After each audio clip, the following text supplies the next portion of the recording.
Okay, everyone, hello, and welcome to episode 2 of the No One Asked for Your Opinion podcast. I do apologize so much for essentially abandoning this channel, but a lot of it was due to the fact that this past semester I decided to pick up 5 classes plus work a full-time job and another side job. So I was strapped for time, and I did not have enough time to actually get any episodes done. I wrote scripts, but to record and edit these videos down take about a week to do. And so every time I would begin to record an episode, I then would have to stop because there were papers due, or I had something on the job, or there was just something always in the way keeping me from writing and releasing episodes. But there are 2 episodes that I had completed script wise, which are both hero journeys for Luke and Finn, or more of a defense of why Finn did not need to die in The Last Jedi. But yeah, I just saw the rise of Skywalker, and I had to run to my computer and record this because I have a lot of feelings about this movie. But yeah, all right. So this is completely unedited, just me exploding thoughts onto this mic. So I do apologize if I ramble, but to make it short and make it easy on you guys, if you want to listen to the end, or not listen to the end, is that the movie itself was good. So I did enjoy myself. I got my $12.50 out of the movie. I did enjoy all 2 hours of what I did enjoy. The last 30 minutes I did not enjoy, and for reasons that I will go into. But the first 2 hours were... Now, there's this thing that Star Wars tends to do, which is throw a lot of curveballs and reveals. That's just every Star Wars movie, from the original trilogy all the way to the sequels. There's always been the twist, and it usually happens in the second movie. You know, you have the basic scrappy hero, then the twist, and then the resolution, right? And so we got that with the sequel trilogy, you know.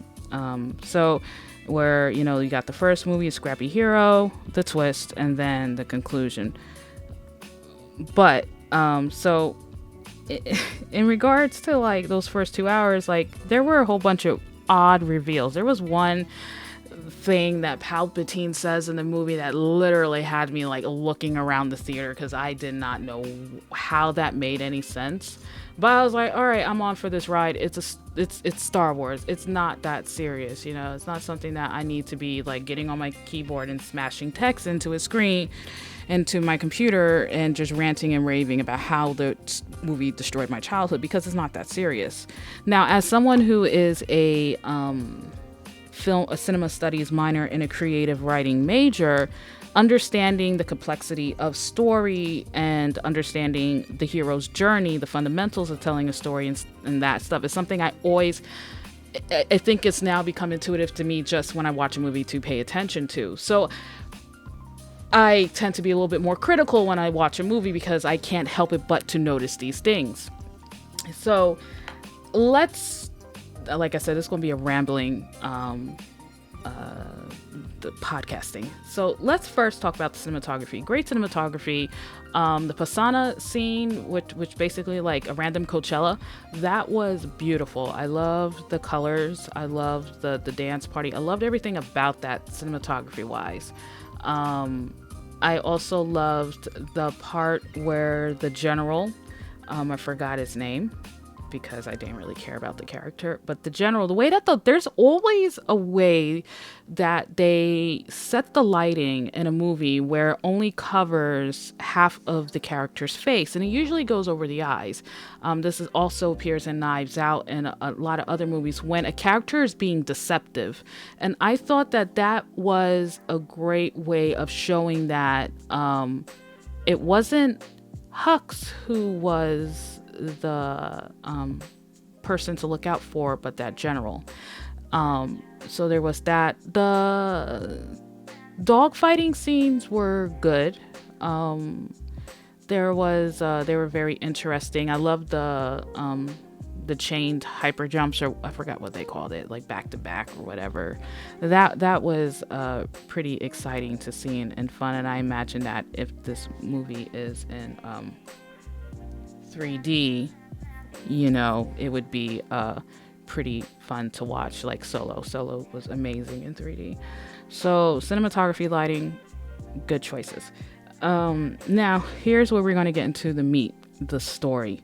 Now there's a lot of they decided to try to wrap up 40 years of a story in 2.5 hours. Now, granted, they already had wrapped up the story when Vader died and they all had the dance party on Endor. To me, that was a fine ending, whatever. But they decided to continue it because, hey, Disney needs to make money. So they added an extra chapter onto the Skywalker saga, and they created this story of, okay, Luke decided to restart the Jedis. He failed. His star pupil turned against him, and now we are in this situation today. So, like I mentioned in like previous videos, from what I noticed watching both The Force Awakens and The Last Jedi, it looked like that the trajectory of the story was going towards a redemption. And the trajectory of the story was setting a tone that Rey does not need to be defined by legacy, that she can create her own legacy, and that her legacy is not that of a Skywalker or anybody famous. That was the trajectory I thought the story was going in. But maybe an hour and a half into the movie, they decided to be like, you know what? Rey is going to be a Palpatine. And when that happened, I was just like, they actually went there.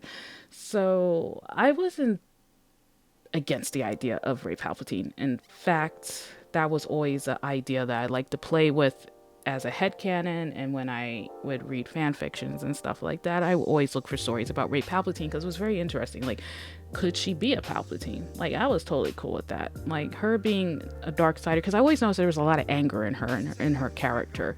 I always noticed that she always tend to lean towards the dark side. She was very, like I said, brutal in the way that she attacked and stuff like that. So I always knew that she had a dark side streak to her. So the Rey Palpatine was just like, kind of like, okay, cool. And then, but then there was this whole thing where it kind of seemed like a retcon. Like, I felt like a lot of the beats in this film were retconning stuff that was established in The Last Jedi with no explanation as to why this is happening or why this is being revealed or why this changed, right? So, for instance, in The Last Jedi, right, we learn about the Force bond, and we know that with a Force bond, when two Force users connect through that bond, they can essentially see each other's past and they can have visions of their potential future based on the decisions that, they may or may not make. And it was... it's not established, but it was said that Rey comes from nothing. Her parents were drunkards that stole her for drinking money in the desert. Now, in this movie, the Rise of Skywalker, they retconned that to say that no, she wasn't. Her parents are not dead in a pauper's grave. Her parents were actually killed by Palpatine's minions because they were looking for Palpatine because she was a daughter, and that Palpatine's Rey's parents was actually Palpatine's son and his wife, and that Palpatine's son rejected Palpatine's like ambition of him to continue the like it just makes no sense. Like when you start breaking down the beats of the story, it really doesn't make no sense with the established lore, you know. So you see, like, I'm still trying to wrap my head. Like, I just saw this movie 2 hours ago. I'm still trying to wrap my mind around it. So, like, he could have had a kid. I mean, guessing, you know, how old his parents were, right? Like,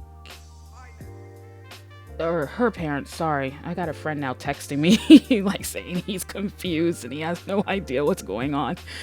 But, yeah, like his parents, okay, so let's say Rey's parents are like in their late 40s, you know, right? I'm still trying to fit like where Palpatine could have had a kid, or at least known he had a kid, and it implied that Palpatine was in this child's life enough that the father rejected him and was always on the run, which was just like, wait, what? Because like he's always been after Vader, so all of a sudden, like, if he knew he had a kid out there, wouldn't it just be more easier to just make his kid his Sith minion, or, you know, his apprentice or whatever? Because the whole thing about what they were trying to establish was that Palpatine needed his granddaughter because she had the blood of Palpatine and was in tune with the Force, and that's why he needed her, because he wanted her to reclaim his legacy and fall to the dark side and become the Empress Palpatine. So, like, wrap that around your head a bit. It makes honestly no sense. Oh Lord. There's also the story of Ben. So, like, we've already said, like, there's already been established that Ben and Rey are dual. They have dual stories. They're both the protagonists of the story.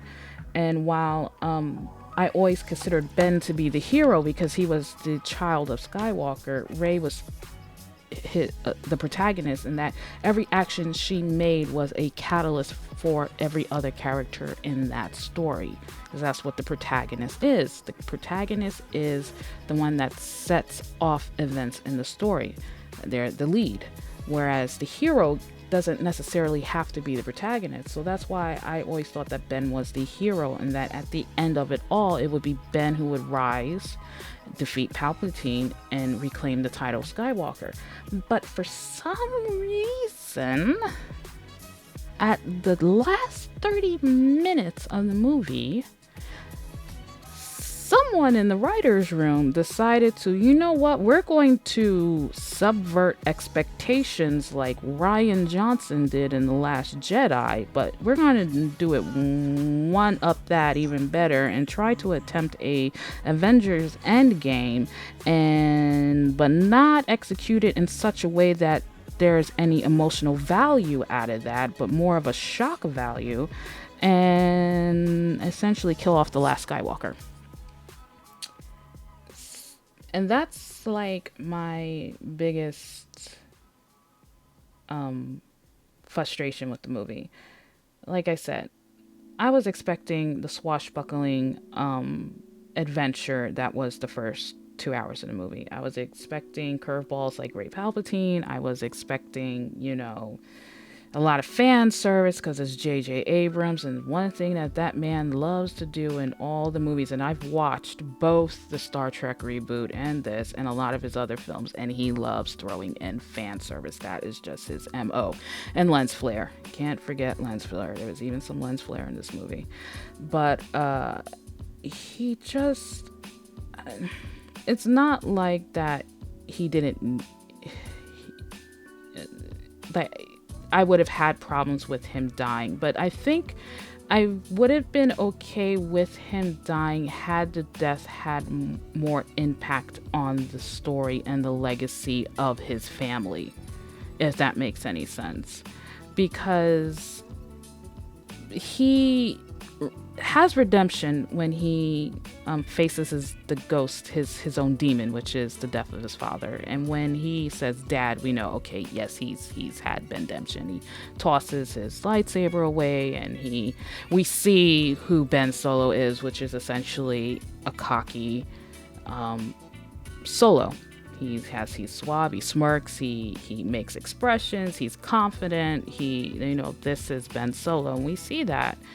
But then, he's like reduced to basically plot device for Rey, who rises above, and she rises above a Palpatine, and then she inherits the Skywalker legacy, which I kind of felt that was disingenuous to the entire Skywalker lore and how that all set up. And there's been a lot of theories of people saying that, oh, well, maybe it's because George Lucas didn't want them to continue the Skywalker legacy, or maybe they were trying to put an end to the Skywalker legacy so they could expand and make more stories or whatever. But we kind of already established that the Skywalkers can exist and there can still be other Star Wars stories, and that essentially that the Skywalkers are just one big piece in a galaxy of stories. So we already established that. And then by having Rey take the Skywalker name, it kind of just defeats the purpose of her setting her own legacy, her own destiny. She could have just been Rey. She didn't need to have a last name. And killing off the last Skywalker and developing all of this ancillary content and all of this backstory on this character who obviously has been tortured, who obviously needed to come back home, and then to kill him off, and then at the end of the movie not even show the Force ghost that they implied that he had become, was just like, what?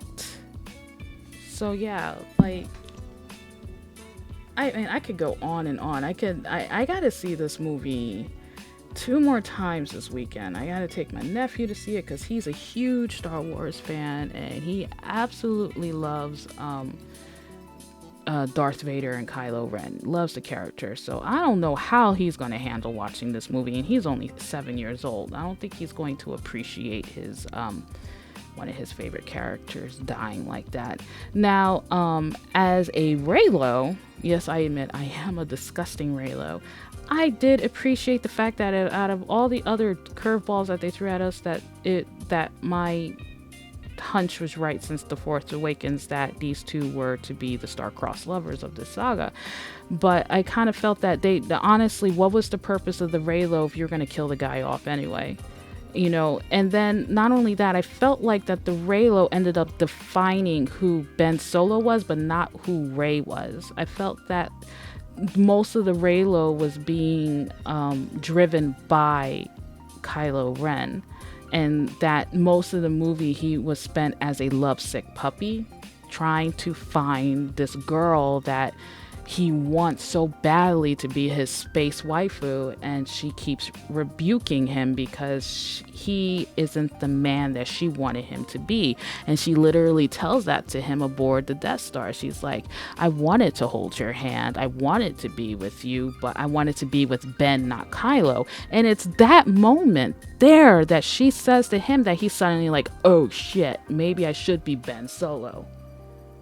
So, yeah. So then have him rush to save his girl, like the dashing prince, take on the Knights of Ren, which were completely useless. All they were there for was just cool shots. It was like his boy band, except they didn't do anything and they just made aerial shots, and they just put what the Praetorian whatever, those guards had more of a plot significance than these Knights of Ren. I still don't understand the hype over them. I don't get it, but whatever. Takes them all out, and then he gets boom owned by Palpatine. Boom, gets his force energy sucked right out of him.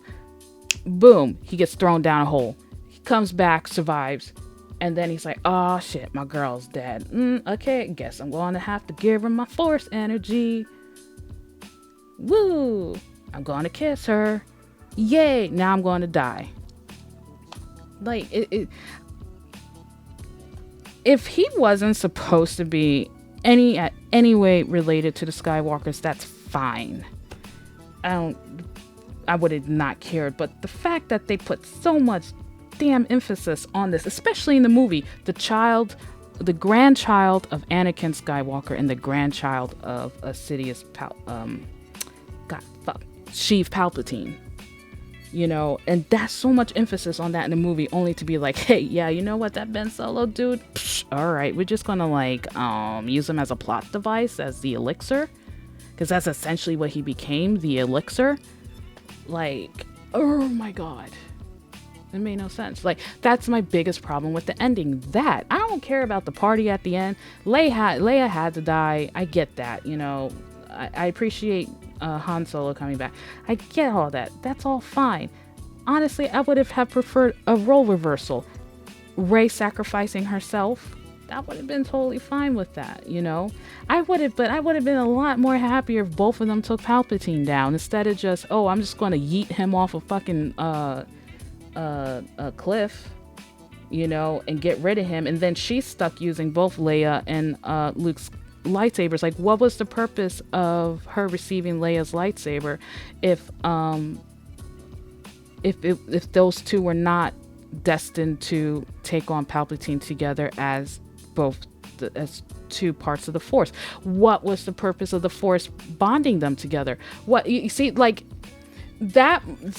killing of Ben Solo nullified everything else that was established in the Last Jedi, and I felt that it was a cheap move, and that it basically was an attempt at endgame. And I understand why the critics have mixed feelings about it, because it's a bullshit ending.